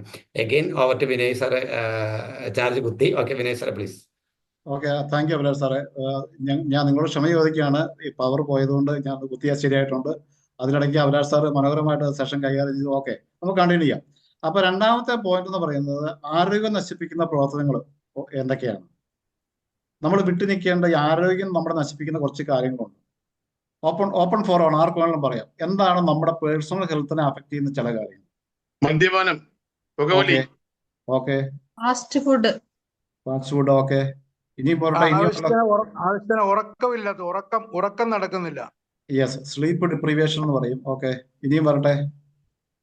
വ്യായാമമില്ലായ്മ, ആവശ്യത്തിലുള്ള എക്സർസൈസ്. ഓക്കെ, അതും ഒക്കെ ഉണ്ട്. ഇനിയും ഉണ്ടല്ലോ കാര്യങ്ങള്. നമ്മൾ വിട്ടു നിൽക്കേണ്ട നമ്മുടെ ആരോഗ്യം നശിപ്പിക്കുന്ന കുറെ ഈ ആരോഗ്യം എന്ന് പറയുന്നത് നമ്മൾ ഈ ഫിസിക്കൽ ആയിട്ടുള്ളത് മാത്രം കാണരുത്. നമുക്ക് മെന്റലി, നമ്മുടെ സൈക്കോളജിക്കലി നമ്മൾ സ്ട്രെസ്ഡ് ആയിരിക്കുന്ന കാര്യങ്ങൾ നമ്മുടെ ആരോഗ്യം നശിപ്പിക്കുന്ന നമ്മൾ മനസ്സിലാക്കണം. നെഗറ്റീവ് ചിന്തകള് നമ്മുടെ മനസ്സിനെ അലട്ടിക്കൊണ്ടിരിക്കുന്ന നെഗറ്റീവ് ചിന്തകള്. ഇപ്പൊ നമുക്ക് ഒരു ഉദാഹരണം പറയാം. ഗോസിപ്പുകള്, നെഗറ്റീവ് ആൾക്കാരുമായിട്ടുള്ള ഇന്ററാക്ഷൻ. യെസ് പ്രധാന കാര്യങ്ങൾ. അപ്പൊ ഇപ്പൊ നമുക്കറിയാം, നമ്മുടെ വീട്ടില് ഇപ്പൊ ഒരു ഡെത്ത് സംഭവിച്ചു. നമ്മുടെ പ്രിയപ്പെട്ടവർ, ചിലപ്പോൾ നമ്മുടെ മാതാപിതാക്കൾ ആരെങ്കിലും ആയിരിക്കാം, അല്ലെങ്കിൽ ഭാര്യ ഭർത്താക്കന്മാർ. നമ്മള് ഈ ഒരു സിറ്റുവേഷനിൽ കരകയറി വരേണ്ട ഒരു ഓപ്റ്റിമം പീരീഡ് ഉണ്ട്. അതിനുശേഷവും ആ വ്യക്തിക്ക് ആ ഗ്രീവൻ നഷ്ടം അത് താങ്ങാൻ പറ്റുന്നെങ്കിൽ അവിടെ ഒരു ഇംബാലൻസ് ആണ് സംഭവിക്കുക. സൈക്കോളജിക്കലി അതിനെ ഒരു ഇംബാലൻസിങ് എന്ന് പറയാം. അപ്പൊ നമുക്ക് ഏത് കാര്യത്തിലും നമ്മൾ കരകയറി വരിക എന്നുള്ളത് പ്രധാനപ്പെട്ട കാര്യമാണ്. അപ്പം ഇനി ഉദാഹരണങ്ങൾ പറയാം. നിങ്ങളിപ്പോ കുറെ ഉദാഹരണങ്ങൾ പറഞ്ഞു നമ്മുടെ ആരോഗ്യം നശിപ്പിക്കുന്നത്. നമുക്ക് ഈ മദ്യപാനം പ്രധാന ഒരു പ്രശ്നമാണ്. നമുക്കറിയാം, ഇന്ന് സോഷ്യൽ ഡ്രിങ്കിങ് എന്ന് പറയുന്നത് പല വേദികളിൽ പോയി. പണ്ട് കാലത്തൊക്കെ ഈ വലിയ വലിയ ക്ലബ്ബുകളിൽ, കോസ്മോപോളിറ്റൻ ക്ലബ്ബുകളിലൊക്കെ ആണെങ്കിൽ ഇന്ന് ചെറിയ കാര്യങ്ങൾക്ക് പോലും ഈ സംഗതി ഇല്ലാതെ ഇന്ന് മീറ്റിങ്ങുകൾ അവസാനിക്കാത്ത സിറ്റുവേഷനായി. ഇപ്പൊ ഞാൻ പറഞ്ഞ പോലെ മരണ വീടുകളിൽ പോലും മദ്യം വിളമ്പുന്ന എക്സാമ്പിൾസ് നിങ്ങൾക്കും അറിയാം ഇല്ലേ? മദ്യം സാറേ ഇല്ലെങ്കിൽ ഷെയറിംഗ് ആണ്. എന്തോ ഇല്ലെങ്കിൽ ഷെയർ ഇട്ട് വാങ്ങിക്കൂ അപ്പൊ തന്നെ. വാങ്ങിക്കാം. അതുമല്ല, ഷെയർ ആണ്. അവിടെ പോലും ആൾക്കാര് പണ്ട് കാലത്തൊക്കെ എന്ന് പറഞ്ഞാൽ നിങ്ങൾക്ക് ഇതിനകത്ത് ഇരിക്കുന്ന എല്ലാവർക്കും അറിയാം, പണ്ടൊക്കെ ഒരു മരണം സംഭവിച്ചു കഴിഞ്ഞാൽ വീട്ടിൽ പ്രാർത്ഥനയൊക്കെ ആയി അയൽവക്കത്തുള്ളവരും സുഹൃത്തുക്കളെല്ലാം മണിക്കൂറുകൾ ഇരിക്കുമെങ്കിൽ ഇന്നിപ്പോ ആൾക്കാർ ഇരിക്കില്ല. അപ്പൊ വൈകുന്നേരം കുറച്ചുകൂടി ഇരിക്കണമെങ്കിൽ ഈ മദ്യം കൊടുത്താൽ ഇരിക്കുള്ളൂ. ഒരു പെയ്ഡ് ഇതായി പോയി ഇന്നത്തെ നമ്മുടെ ഈ കാലഘട്ടം മാറിയ മാറ്റം വലിയ ഇതാണ്. ആൾക്കാരൊക്കെ ആ ഒരു ഇതിൽ നിന്ന് മാറിപ്പോയി. അപ്പൊ മദ്യപാനം ഒരു ഘടകമാണ്. പിന്നെ വേറെന്താണ് നമ്മുടെ ആരോഗ്യം നശിപ്പിക്കുന്ന കാര്യങ്ങളില്? സാറേ, വർക്കോളിക് ആകുന്ന ആൾക്കാര്. വർക്കഹോളിക് ആകുന്നതിൽ പോസിറ്റീവ് ഉണ്ട്, നെഗറ്റീവ് ഉണ്ട് കേട്ടോ. ഉണ്ട്. അത് നെഗറ്റീവ് ആകുമ്പോഴല്ലേ സാറേ അതിന്റെ, കാരണം പോസിറ്റീവായിട്ട് ചിലപ്പം അത് ശരിയാകും. പക്ഷെ ഇന്നത്തെ കാലത്ത് എൻ്റെ എക്സ്പീരിയൻസിൽ കൂടുതലും അങ്ങനെയാണ് വരുന്നത്, നെഗറ്റീവായിട്ട്. കാരണം കമ്പനിയിൽ ഉദ്യോഗം, സ്റ്റാറ്റസ്, സാലറി ഒക്കെ കൂട്ടാൻ വേണ്ടിയിട്ട് നമ്മൾ അങ്ങ് ചെയ്തു കൊടുക്കുക കുട്ടികളാണേലും. ഈ വർക്കഹോളിസം എന്ന് പറയുന്നത് നമ്മള് ഓഫീസിലൊക്കെ അവിടെ നമ്മൾ വർക്ക് ചെയ്യണം, അതാണ് നമ്മുടെ കടമ. പക്ഷെ ഈ വർക്കഹോളിസം എന്ന് പറയുന്നത് നമ്മൾ വീട്ടിൽ വന്നിട്ട് വീടും ഓഫീസും തമ്മിൽ നമ്മുടെ ആ ഒരു ബൗണ്ടറി കൃത്യമായി കീപ്പ് ചെയ്യണം. വീട്ടിൽ വന്നു കഴിഞ്ഞാൽ നമ്മൾ ഓഫീസിലെ കാര്യങ്ങൾ ഷെയർ ചെയ്യാൻ ഒരു രീതിയിലും അത് തെറ്റായ കാര്യമാണ്. പക്ഷെ നമുക്കറിയാം നല്ലൊരു ശതമാനം വീടുകളിലും വന്നു കഴിഞ്ഞ പാടെ തന്നെ ഒരു ചായ കുടിച്ചാൽ തന്നെ ഓഫീസിലെ കാര്യങ്ങൾ ആ സീനിയർ അങ്ങനെ ചെയ്തു, അവരിങ്ങനെ ചെയ്തു, ഈ ഒരു കാര്യങ്ങൾ നമ്മുടെ ആരോഗ്യപരമായ കേരളത്തിൽ, നമ്മുടെ ആരോഗ്യപരമായെന്ന് പറയുമ്പോൾ പോലും, ഹെൽത്തിയായ കേരളം എന്ന് പറയുമ്പോഴും ഈ കാര്യങ്ങൾ നമ്മുടെ സമൂഹത്തിൽ വീടുകളിൽ സംഭവിക്കുന്നുണ്ട്. നിങ്ങൾക്ക് അതിന് ഉദാഹരണം ഉണ്ടാവാം, അല്ലെങ്കിൽ നിങ്ങളുടെ അടുത്ത് ആരെങ്കിലുമൊക്കെ ഇങ്ങനത്തെ പ്രശ്നങ്ങൾ പറഞ്ഞു വന്നിട്ടുണ്ടാവും.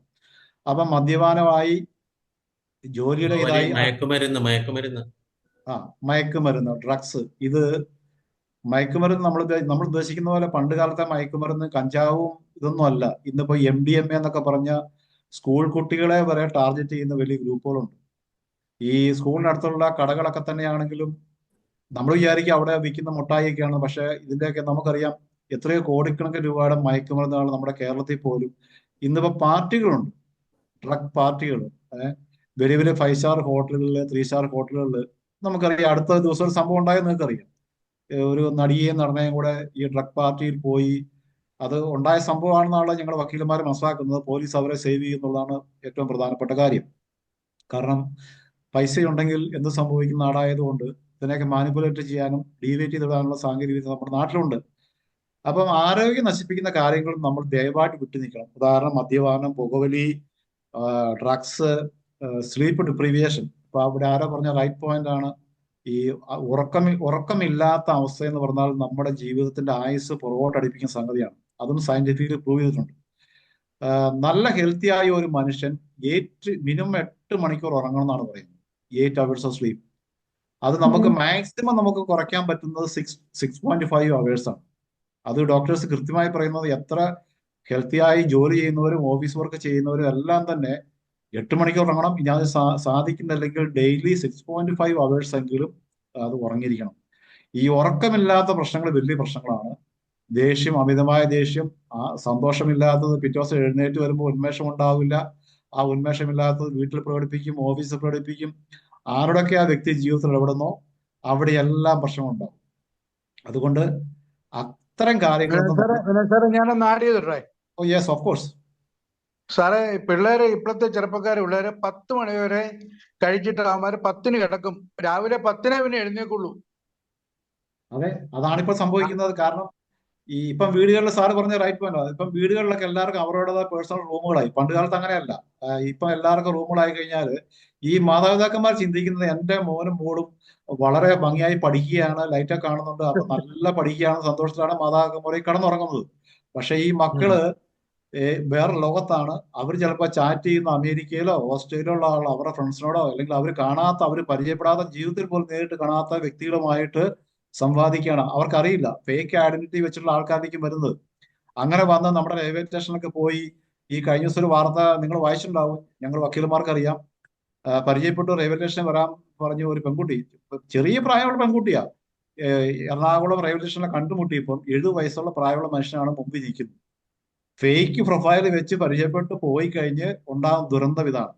അപ്പൊ നമ്മുടെ കുട്ടികളെയൊക്കെ പറഞ്ഞ് മനസ്സിലാക്കേണ്ടത് അത് നമ്മൾ മാതാപിതാക്കന്മാരുമല്ല, എനിക്ക് തോന്നുന്നു സ്കൂളുകൾ സിലബസ് ആയിട്ട് തന്നെ ഈ കാര്യങ്ങൾ പഠിപ്പിക്കേണ്ടതാണ്. ഈ സാമൂഹിക മാധ്യമങ്ങളുടെ കടന്നുവരവോടെ തന്നെ IT സബ്ജക്റ്റുകൾ ചെറുപ്പം തൊട്ട് കുട്ടികളെ പഠിപ്പിക്കേണ്ടതാണ്. ഇതിന്റെ നല്ല വശങ്ങൾ, ഇതിന്റെ ചീത്ത വശങ്ങൾ. ഓക്കെ, ഇനി അടുത്ത ഏതൊക്കെയാണ് നമ്മുടെ ആരോഗ്യം നശിപ്പിക്കുന്ന കാര്യങ്ങൾ? മദ്യപാനം, മയക്കുമരുന്ന്, ഡ്രഗ്സ് ഒക്കെ നമ്മൾ പറഞ്ഞു. ഇനിയുണ്ടല്ലോ, ആദ്യമേ നിങ്ങൾ കുറെ പേര് പറഞ്ഞായിരുന്നല്ലോ, ഇപ്പൊ അത് മറന്നുപോയോ? Junk foods. യെസ്, അത് വളരെ പ്രധാനപ്പെട്ട ഒരു ഘടകമാണ്. ഈ ഒബേസിറ്റി എന്ന് പറയുന്നത് ഇന്ന് ലോകത്തിൽ കൂടി വരിക. ഒബേസിറ്റി എന്ന് പറഞ്ഞാൽ അമിതവണ്ണം. വണ്ണം ഓക്കെ, ഒബേസിറ്റി എന്ന് പറഞ്ഞാൽ അമിതവണ്ണം ഇന്ന് ലോകത്തിൽ നല്ല ശതമാനം, അത് പ്രായഭേദമന്യേ കൂടി വരികയാണ്. കുട്ടികൾക്കൊക്കെ ഫോർ എക്സാമ്പിൾ 12 വയസ്സ് അല്ലെങ്കിൽ 15 വയസ്സിൽ ഉണ്ടാവേണ്ട ലോക ആരോഗ്യ സംഘടന പറഞ്ഞ വെയിറ്റ് ഉണ്ട്. പക്ഷെ നല്ലൊരു ശതമാനം കുട്ടികളും നമ്മുടെ കേരളത്തിലല്ല, ഇന്ത്യയിലല്ല, ലോകത്തെമ്പാടും തന്നെ ഈ ജങ്ക് ഫുഡ്സ്, ഫാസ്റ്റ് ഫുഡ്സ് കഴിച്ച് യാതൊരു ന്യൂട്രീഷ്യസ് കണ്ടന്റ്സ് ഇല്ലാത്ത, വൈറ്റമിൻസ് ഇല്ലാത്ത, അവരുടെ ഹോർമോൺസിനെ ബാധിക്കുന്ന, അവരുടെ ബ്രെയിൻ സിസ്റ്റത്തെ ബാധിക്കുന്ന ഈ ഫുഡ് കഴിച്ച് അഡിക്ഷൻ ആയി പോയി അവരൊക്കെ ഇന്ന് ഒബേസിറ്റിയും ഈ കുട്ടികൾക്ക് സംഭവിക്കുന്നതെന്ന് വെച്ചാൽ അവരൊക്കെ കുറച്ച് പ്രായം കഴിയുമ്പോൾ രോഗത്തിന് അടിമപ്പെട്ട് അവരുടെ ജോലിയില്ല, കുടുംബമില്ലാത്ത വ്യവസ്ഥയിലേക്ക് പോകുന്ന അനുഭവങ്ങൾ നമുക്ക് എല്ലാവർക്കും അറിയാം. അപ്പൊ ഇത്തരം കാര്യങ്ങൾ ദയവായിട്ട് നമ്മൾ ട്രെയിനേഴ്സ്, നമ്മൾക്ക് ഉത്തരവാദിത്വമുണ്ട് ഈ കാര്യങ്ങളെക്കുറിച്ച് ബോധവൽക്കരിക്കാനും പറഞ്ഞു കൊടുക്കാനും. പ്രത്യേകിച്ച് സ്കൂളിലൊക്കെ ട്രെയിനിങ്ങിന് പോകുമ്പോൾ നിങ്ങൾ ഏത് വിഷയത്തിനാണ് സ്കൂളുകാർ വിളിച്ചെങ്കിൽ പോലും അഡീഷണൽ ആയിട്ട് നിങ്ങൾക്ക് ഒരു ആഡ് ഓൺ ചെയ്യാവുന്ന ഒരു കാര്യമാണ്. അത് ചിലപ്പോൾ അവർക്ക് ഇൻസൈറ്റ് ആവും സ്കൂളുകാർക്ക്. അത് വെച്ച് ചിലപ്പോൾ അവരെ നിങ്ങൾ വീണ്ടും ട്രെയിനിങ് വിളിക്കും, സാറേ ഞങ്ങൾക്ക് ഈ വിഷയത്തിൽ ഒരു ട്രെയിനിങ് വേണമെന്ന് പറയാനുള്ള സാഹചര്യം ഉണ്ടാവുകയും ചെയ്യും. അടുത്തത് ഏതൊക്കെയാ ഇനിയുണ്ട് ഈ ആരോഗ്യം നശിപ്പിക്കുന്ന കുറെ കാര്യങ്ങളുണ്ട്. ആദ്യമേ എല്ലാവരും ചടുവെന്ന് പറഞ്ഞു, ഇപ്പൊ എല്ലാവരും മറന്നുപോയോ? ആട്ടോ ചിരിക്കുകയാണ്. സാറിന്റെ അഭിപ്രായം കേട്ട് ഉണ്ടായിരുന്നതൊക്കെ അതിലേക്ക് എടുത്തപ്പം പഴയത് മറന്നുപോയോ? Negative self talk. അപ്പൊ അങ്ങനെ മറവിയുണ്ടെങ്കിൽ അതിനും ചെറിയ ട്രീറ്റ്മെന്റ് വേണം കേട്ടോ. കാരണം ഈ മറവി നല്ലതാ, ഈ തെറ്റായ കാര്യങ്ങൾ വേഗം മറക്കാന്നുള്ള നല്ല കാര്യം. നമ്മളിപ്പോ ദേഷ്യപ്പെട്ടു അല്ലെങ്കിൽ അത് പറഞ്ഞു അതൊക്കെ മറക്കണം, പക്ഷെ വേണ്ടപ്പെട്ട കാര്യങ്ങൾ മറക്കരുത്, അത് വലിയ പ്രശ്നമാവും. ഹോട്ടൽ ഫുഡ്, ഹോട്ടൽ ഫുഡിൽ തന്നെ വരുന്നതാണ്. ഡെയിലി കണ്ടിന്യൂസ് കഴിക്കുന്ന പ്രശ്നങ്ങളാണ്. Negative self talk, over thinking. അതൊക്കെ കുറച്ചുകൂടെ സൈക്കോളജിക്കൽ ആയിട്ട് അപ്രോച്ചുകളാണ്. നമുക്ക് ഫിസിക്കലായിട്ട് ഈ പറഞ്ഞതുപോലെ മദ്യപാനം, മയക്കുമരുന്ന്, പുകവലി, ഇങ്ങനെയൊക്കെയുള്ള കാര്യങ്ങൾ വലിയ ഡേഞ്ചർ തന്നെയാണ്. അപ്പം ഇതൊക്കെ ഒരു ദിവസം മുഴുവൻ എടുക്കാനുള്ള, അഭിലാഷ് സാറൊക്കെ വേണമെങ്കിൽ 4 ദിവസം സംസാരിക്കാൻ, നിങ്ങൾക്ക് എല്ലാവർക്കും, അഭിലാഷ് സാർ മാത്രം എല്ലാവർക്കും 3-4 ദിവസം സംസാരിക്കാനുള്ള വിഷയങ്ങളുടെ ഞാനൊരു ചെറിയ ടിപ്പൊന്ന് തരുന്നത് മാത്രമേ ഉള്ളൂ. ഇതൊക്കെ നമ്മൾ ഇന്നത്തെ കാലഘട്ടത്തിൽ ട്രെയിനിങ് പോകുമ്പോൾ റെലവെന്റ് ആയ കാര്യങ്ങളാണ്. ഈ കാര്യങ്ങൾ നമ്മൾ കൂട്ടണം. എനിക്കൊന്ന് ലൈഫ് ടാക്കിന് ഒത്തിരി കാര്യങ്ങൾ ഇതിനകത്ത് ആഡ് ഓൺ ചെയ്യാൻ പറ്റും. ഇനി എല്ലാ കാര്യങ്ങളും ചെയ്യാനുള്ള മടി. യെസ്. ഇനി ലാസ്റ്റ് മൂന്നാമത്തെ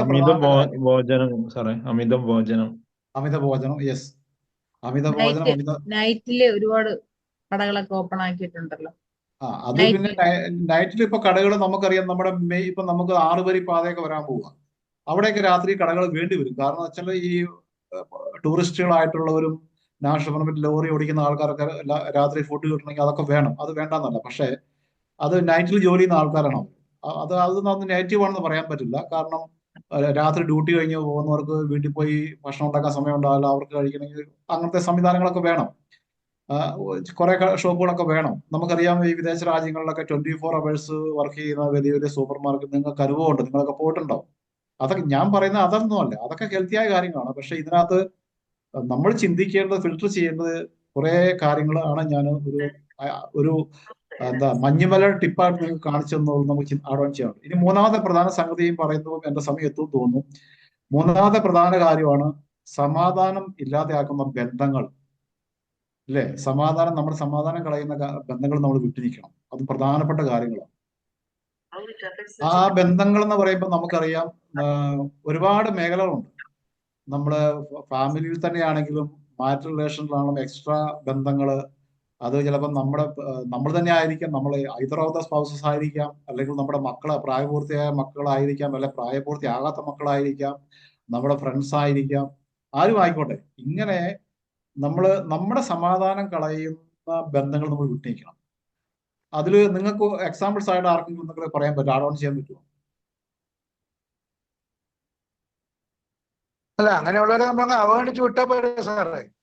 അവഗണിച്ച് വിടാം തീർച്ചയായിട്ടും. പക്ഷെ വേറൊരു കാര്യമുണ്ട്, നമ്മുടെ ഫാമിലി തന്നെ നമ്മൾ അവഗണിച്ച് വിടാൻ നമുക്ക് പറ്റുമോ ജോസാറേ? നമുക്കറിയാം അവരെ കറക്റ്റ് ചെയ്യണം. കറക്റ്റ് ചെയ്ത് അവരെ നേർവഴിക്ക് കൊണ്ടുവരണം.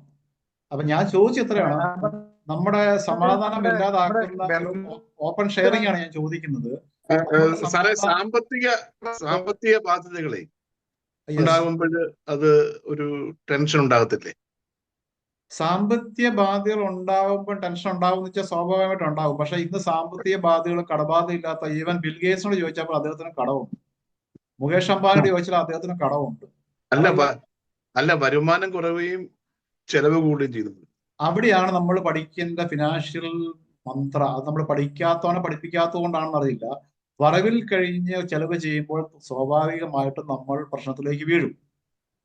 അത് ചിലപ്പം ഈ വീടുകളിലാണ് സംഭവിക്കുന്നതെങ്കിൽ വിവേകത്തോടെ ഉള്ള ഭർത്താവ് അല്ലെങ്കിൽ ഭാര്യ, വിവേകമതിയായ ഭാര്യ ആരെങ്കിലും ഉണ്ടെങ്കിൽ അതിനെ കൺട്രോൾ ചെയ്ത് കഴിഞ്ഞാൽ അതിലേക്ക് പക്ഷെ രണ്ടുപേരും കൂടെ ആർഭാടമായി കഴിഞ്ഞാൽ എന്ത് ചെയ്യാൻ പറ്റും? ഭാര്യയും ഭർത്താവും രണ്ടുപേരും കടം മേടിക്കുക. അപ്പം ഫോർ എക്സാമ്പിൾ നമുക്കറിയാം, നമ്മുടെ നാട്ടിലെ ഒരു രീതിയാണ്, അയൽവക്കത്തെ ഒരു വീട് വെച്ചു, അടുത്ത സെക്കൻഡിൽ നമ്മുടെ വീട് നല്ല വീടായിരിക്കും, പക്ഷെ അടിച്ച് പൊളിച്ചു കളഞ്ഞ് പുതിയ വീട്. അടുത്ത വീട്ടിൽ വണ്ടി മേടിച്ചു, നമ്മുടെ പഴയ ഒരു കാറായിരിക്കാം, അപ്പുറത്തെ മേടിച്ചതിനേക്കാളും നല്ല കാർ മേടിച്ചു വെച്ചിട്ട് നമുക്ക് ഉറക്കം വരികയില്ല. അതാണ് മലയാളികളുടെ സൈക്കോളജി. കാരണം നമുക്ക് ഭയങ്കര ഒരു ഈഗോയിസമാണ്. എല്ലാവരെയും കോപ്പി ചെയ്യുന്നതിനപ്പുറം അവരെ കടത്തി വിട്ടുന്ന രീതിയിലേക്ക് മാറിപ്പോകുക എന്നുള്ള ത്വര നമ്മുടെ സമൂഹത്തിൽ നിന്ന് കൂടി വരിക. അവിടെ വലിപ്പച്ചെറുപ്പങ്ങളില്ല, പണക്കാരനോ പാവപ്പെട്ടനോ ഇല്ല, രാഷ്ട്രീയക്കാരനോ മതക്കാരനൊന്നും ഇല്ല. എല്ലാ മേഖലകളിൽ നിന്ന് ആർഭാടത്തിന്റെ ഈ പിള്ളേരുടെ ഭാഷയെ പറഞ്ഞ അടിച്ചുപൊളി, അതൊക്കെ അവരിപ്പോ ഇന്ന് വേറെ വാക്കുകളാണ്. അത് ആ രീതിയിലേക്ക് നമ്മൾ എത്തിക്കഴിഞ്ഞു. അപ്പൊ സമാധാനം ഇല്ലാതെ ആക്കുന്ന ബന്ധങ്ങളിൽ നിന്ന് നമ്മൾ മാറി നിൽക്കണം. അത് നമ്മളെ ഈ പറഞ്ഞ പോലെ പല മേഖലകളുണ്ട്. ആ മേഖലകളൊക്കെ നമ്മൾ തിരിച്ചറിയുക എന്നുള്ളതാണ് ഏറ്റവും പ്രധാനപ്പെട്ടത്. ഇനി ഇതിനകത്ത് ആഡ് ഓൺ ചെയ്യാൻ എന്തൊക്കെയുണ്ടെങ്കിൽ പെട്ടെന്ന് പറയൂ.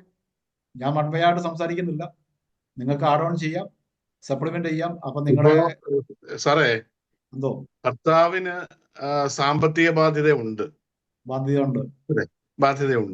അത് വീട്ടിൽ പറയുന്നില്ല. ഓക്കെ. പക്ഷെ അത് പറയുന്നത് ഏറ്റവും അവസാനമായിരിക്കും. അപ്പോഴ് സാമ്പത്തികമായിട്ട് ആ കുടുംബം വളരെയേറെ കടബാധ്യതകളിലേക്ക് കടക്കുകയാണ് ചെയ്യുന്നത്. അങ്ങനെ ആകുമ്പോൾ അവർക്കൊരു സമാധാനം ഉണ്ടാവും? ഇല്ല. ഡോക്ടർ പറഞ്ഞത് ശരിയായ ഒരു പോയിന്റ് ആണ്. കാരണം നമ്മുടെ വീട്ടില് ആരും ആയിക്കോട്ടെ, നമ്മൾക്ക് പൈസക്ക് ഒരു ഇമിനന്റ് ആയിട്ട് പെട്ടെന്നുള്ള ഒരു അർജൻസി വന്നു. ആ അർജൻസി വരുമ്പോൾ നമ്മുടെ വീട്ടില് പറയാതെ ഷെയർ ചെയ്യാതെ, ഭർത്താവ് ഭാര്യയോടോ മക്കളോടോ ഒക്കെ പറയാതെയാണ് ആ കടബാധ്യത വരുത്തി വെക്കുന്നതെങ്കിൽ പിന്നീട് അതിന്റെ ഇതിലുണ്ടാകുന്ന കോൺസിക്വൻസ് മുഴുവൻ ഈ പറഞ്ഞ സ്നേഹമതിയായ ഭാര്യ ഭർത്താവ് പിന്നെ സഹിക്കില്ല. അവര് പിന്നെ തുടങ്ങും, അതിയാനോട് ഞാൻ അപ്പളേ പറഞ്ഞതാണ്, ഇതിയാണ് ഇപ്പളേ പറഞ്ഞതാണ്, ഈ പരിപാടിക്ക് പോകണ്ട, നിങ്ങളെന്റെ സ്വർണം കൊണ്ടേ വെച്ചു, നിങ്ങളെന്റെ അത് വിറ്റു ഇത് വിറ്റു. പിന്നെ തലേ ദിവസം വരെ നല്ല മ്യൂസിക്, നല്ല സമാധാനത്തോടെ പ്രാർത്ഥനയും കൈകൊട്ടി പ്രാർത്ഥനയൊക്കെ ഉണ്ടായിരുന്ന വീട്ടിൽ പിറ്റേ ദിവസം മുതല് അപശബ്ദങ്ങൾ കേൾക്കാൻ തുടങ്ങും. അപ്പം ഇങ്ങനെയുള്ള കാര്യങ്ങളും സംഭവിക്കുന്നുണ്ട്. ഒരുപാട് എക്സാമ്പിൾസ് ഉണ്ട്. അതുകൊണ്ട് സമാധാനം ഇല്ലാതാക്കുന്ന ബന്ധങ്ങൾ ഏതൊക്കെയാണ്? സാറേ, ഈ വീട്ടിലറിയാത്ത അർജൻസി എന്നാ സാറേ? എന്തോ നമ്മുടെ കുടുംബത്തിൽ അറിയാൻ മേലാത്ത അർജൻസി എന്നതാ? അല്ലെ, അതാ ഞാൻ പറഞ്ഞത്. അർജൻസി, ആ സിറ്റുവേഷൻ, ആ അർജൻസി പറയാതെ കൊണ്ട് ചിലപ്പോൾ നമുക്കറിയാം, ചൂതാട്ടം ചെയ്യുന്നവരുണ്ട്, ലോട്ടറി എടുക്കുന്നു, അമിതമായ ലോട്ടറി എടുക്കുന്നവരുണ്ട്, അമിതമായി പൈസ കൊണ്ട് മദ്യപാനം ചെയ്യുന്നവരുണ്ട്. അതുപോലെ ഈ യാതൊരു ഫിനാൻഷ്യൽ മാനേജ്മെന്റ് അറിയത്തില്ലാത്ത ഷെയർ മാർക്കറ്റിംഗ് ഇതിലൊക്കെ കൊണ്ടുപോയി പൈസ കളയുന്നവരുണ്ട്, അവരെ തെറ്റിദ്ധരിപ്പിക്കുന്നവരുണ്ട്. നമുക്കറിയാം, കേരളത്തിൽ നിങ്ങളെല്ലാം പത്രത്തിൽ വായിക്കുന്നവർ, ഷെയർ മാർക്കറ്റ് പൈസ കളഞ്ഞവര്, ചൂതാട്ടത്തിൽ പൈസ കളയുന്നവര്, മണി ലോണ്ടറിങ് കളയുന്നവര്, ഇങ്ങനെ ഒരുപാട് എക്സാമ്പിൾസ് ഉണ്ട്. ഇവർക്ക് അറിയില്ല, ആ മേഖലയെ കുറിച്ച് ശരിയായ ബോധ്യമില്ലാതെ മറ്റുള്ളവർ പറയുന്നത് കേട്ട് അതിലേക്ക് പോയി ലക്ഷക്കണക്കിന് രൂപ അല്ലെങ്കിൽ കോടിക്കണക്കിന് രൂപ നഷ്ടം വരുത്തി വെച്ച് ഇപ്പൊ നമുക്കറിയാം ഈ ഓൺലൈനിൽ കൂടെ പൈസ എത്ര പേര് കളയുന്നു. എവിടേക്ക് ഇരിക്കുന്ന ആൾക്കാർ പറയുമ്പോൾ പൈസ എടുത്ത് നമ്മുടെ കേരളക്കാരുടെ ഒരു മനോഭാവം, ഞാൻ എന്റെ ഒരു തോട്ടത്തിൽ പറയാണ്, എന്നെ എങ്ങനെയെങ്കിലും ഒന്ന് പറ്റിച്ചു തരൂ, നിങ്ങൾ എന്നെ എങ്ങനെയെങ്കിലും ഒന്ന് പറ്റിച്ചു തരൂ എന്ന മനോഭാവക്കാരാണ് കേരളത്തിലുള്ളവര്. Digital arrest. ആ, അല്ലെങ്കിൽ മലയാളിക്ക് ഉറക്കമില്ല. കാരണം നമ്മൾ പത്രത്തിൽ ദിവസം കാണുന്നുണ്ട് ഈ കള്ളത്തരത്തിൽ കൂടെ പൈസ തട്ടിച്ചു പോയവരൊക്കെ ഉണ്ടായിട്ട് പോലും നമുക്കറിയാം. നമ്മുടെയൊക്കെ ആദ്യ കാലങ്ങളിൽ എന്തൊക്കെയായിരുന്നു, തേക്ക് വെക്കുക, ആട് മാഞ്ച് എന്തൊക്കെയോ സംഗതികൾ ആദ്യ കാലങ്ങൾ വന്നു. അതിന്റെ ജനകീയ സിനിമ വന്നു. നിങ്ങളുടെ സിനിമ നിങ്ങളുടെ സമയത്ത് തിയേറ്ററുകൾ വളരുന്ന ലാഭം ഉണ്ടാക്കാൻ ജനകീയ സിനിമ വന്നു. ഇതെല്ലാം നില പൊട്ടി പൊളിഞ്ഞു വന്നപ്പോൾ ഇപ്പൊ പുതിയ വേർഷൻസ് വന്നു. ഇപ്പൊ നിങ്ങൾക്കറിയത്തില്ല, ഞങ്ങൾ വക്കീലന്മാർക്കറിയാം, ഈ മാരിയേജ് സൈറ്റുകളുണ്ട്, വെബ്സൈറ്റുകൾ ഒരുപാട്. ഇതിനകത്തൊക്കെ ഫേക്ക് പ്രൊഫൈൽ ഉണ്ടാക്കി വെച്ചിരിക്കുക. അവരാ സാറെ സമയമാകുമ്പോൾ ഒന്ന് സൂചിപ്പിക്കണേ. ടൈം ആയോ? ഓക്കെ, ഞാൻ ഫൈൻഡ് ചെയ്യാണ്. അപ്പൊ ഈ ഫേക്ക് പ്രൊഫൈൽസ് ഉണ്ടാക്കി വെച്ചിട്ടാണ് പലരും മാരിയേജ് സൈറ്റിൽ വരിക. അവിടെ അവർ കൊടുക്കുന്ന ഫോട്ടോസ് ഒക്കെ തെറ്റായ ഫോട്ടോസാണ്. വിദേശത്തിരിക്കുന്ന ആഫ്രിക്കയിലിരിക്കുന്ന ആൾക്കാരൊക്കെയാണ് ഇതിനകത്ത് ചെയ്യുന്നത്. അവരവിടുന്ന് ഞങ്ങളുടെ രാജ്യത്ത് ഇന്നത്തെ വലിയൊരു സംഭവമുണ്ട്, അതുകൊണ്ട് നിങ്ങൾക്കൊരു ഗിഫ്റ്റ് അയക്കാൻ പോവുകയാണ്, നിങ്ങളുടെ കസ്റ്റമേഴ്സ് വരുമ്പോൾ നിങ്ങൾ ക്ലിയർ ചെയ്യാൻ വേണ്ടിയിട്ട് പൈസ കൊടുക്കണം, ഇങ്ങനെയൊക്കെ പറഞ്ഞ് ലക്ഷക്കണക്കിന് രൂപ പോയ ആൾക്കാരുണ്ട്. പക്ഷെ അവര് പുറത്തു പറയാൻ പറ്റില്ല, കാരണം പെട്ടിരിക്കുന്ന വലിയ ട്രാപ്പിലാണ്. ഇതാർക്കും അറിയാൻ പറ്റുന്നില്ല. ഗവൺമെന്റ് നിയന്ത്രണങ്ങളില്ല, ശരിയായ ലോ ഇല്ല. അപ്പൊ എത്രയോ രീതിയിൽ സമാധാനം ഇല്ലാതാക്കുന്ന ബന്ധങ്ങൾ നമ്മൾ പോയി വീഴുന്നുണ്ട് എന്ന് മനസ്സിലാക്കുക. അപ്പൊ പ്രധാനപ്പെട്ട 3 കാര്യങ്ങൾ ഞാൻ പറഞ്ഞു വെച്ചു. ഇതിനെ നമുക്ക് വിപുലീകരിക്കാൻ പറ്റും. ഇതിലൊക്കെ ഈ വിഷയങ്ങളിലൊക്കെ ഒരു ദിവസമല്ല 2 ദിവസമല്ല നല്ല ട്രെയിനിങ് എടുക്കാൻ പറ്റും. ഈ വിഷയങ്ങളൊക്കെ നമ്മുടെ സമൂഹത്തിന് ഇന്നത്തെ കാലഘട്ടത്തിൽ ആപ്റ്റായ കാര്യങ്ങളാണ്. ഈ കാര്യങ്ങളിലൊക്കെ ശരിയായ ഇൻസൈറ്റ് എല്ലാ മേഖലയിലും കൊടുക്കേണ്ടതാണ്. അണ്ണാർക്കണ്ണൻ തന്നാല എന്ന് പറഞ്ഞ പോലെ നമ്മുടെ ഈ ചെറിയ ഉത്ബോധനം കൊണ്ട് കുറച്ചു പേരെങ്കിലും അവരുടെ ജീവിതത്തിൽ മാറ്റം വരും. നമുക്ക് സമൂഹത്തെ മൊത്തം ഒന്നും മാറ്റിമറിക്കാൻ പറ്റില്ല. അത് നമ്മൾ മദർ തെരേസയോ അല്ല, ഗാന്ധിയോ അല്ല. കാലഘട്ടം മാറിപ്പോയി. നമ്മൾ അധിവസിക്കുന്ന സ്ഥലത്ത് കുറച്ചു പേരെങ്കിലും നമ്മുടെ ഇടപെടൽ കൊണ്ട് മാറ്റം വരുത്താൻ പറ്റിയാൽ നമ്മുടെ ജീവിതം ധന്യമായി. അപ്പോൾ എല്ലാവർക്കും ഇന്ന് സെഷന് വന്ന എല്ലാവർക്കും നന്ദി പറഞ്ഞുകൊണ്ട് ഞാൻ വൈൻഡപ്പ് ചെയ്യുന്നു. നന്ദി, നമസ്കാരം. താങ്ക് യു വിനോയ് സാറേ. ഒഫീഷ്യലി നന്ദി പറഞ്ഞ ശേഷം നമുക്ക് ഫീഡ്ബാക്കിലേക്ക് പോകാം. നന്ദി പറയാൻ ഡോക്ടർ സുരേഷ് കുമാർ സാറിനെ ആദ്യമായി ക്ഷണിക്കുന്നു. സാറേ, ഒഫീഷ്യലി നന്ദി പറഞ്ഞിട്ട് നമുക്ക് ഫീഡ്ബാക്കിലേക്ക് പോകാവേ. യെസ്. അപ്പോ ഇന്നത്തെ സെഷൻ വളരെ യൂസ്ഫുൾ ആയിട്ടുള്ള ഒരു സെഷൻ ആയിരുന്നു. അതിന് നമ്മുടെ വിനോയ് സാറിനോട് നമ്മൾ നന്ദി പറയേണ്ടതാണ്. കാരണം ഇപ്പോഴത്തെ സിറ്റുവേഷനിൽ എല്ലാ കുടുംബങ്ങളിലും എല്ലാ വ്യക്തികളും അനുഭവിക്കുന്ന ഒരു വിഷയം വളരെ ആലങ്കാരികമായി വളരെ വിശദമായിട്ട് ഇത് ചർച്ച ചെയ്യുവാനും ഇത് അവതരിപ്പിക്കുവാനും സാറിന് കഴിഞ്ഞു എന്നുള്ളതാണ് സത്യം.